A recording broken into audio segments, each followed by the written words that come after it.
তো বন্ধুরা, এই দেখো, এটা আমাদের ইন্ডাকশন হিটার। এটা সব কিছু রান্না করা যায়। এটাই স্টিল সিলভার, এটাই রান্না করা যায়। আর এটা শুধু স্টিলের জিনিস রান্না করা যায়, সিলভারের জিনিস রান্না করা যায় না। আর এই যে আমাদের গ্যাস, কালকে গ্যাসটা ফুরিয়ে গেছে, ওই জন্য আমরা দুটো ইন্ডাকশন হিটার ব্যবহার করছি।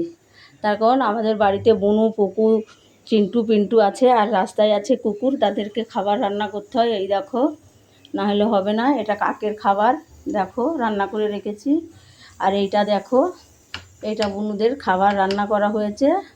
আর এখন এইটা বসাবো, এই যে এইটা সিলভারের, এটা বসাবো। ওই হিটারটাই ইন্ডাকশন, এইটাই শুধু স্টিলেরগুলো যায়, আর এটাই সিলভারেরও যায়। ওই জন্য এই দেখো, এটা পাল্টাপাল্টি করলাম। ওটাই আগে করেছি, এবার এটাই করছে।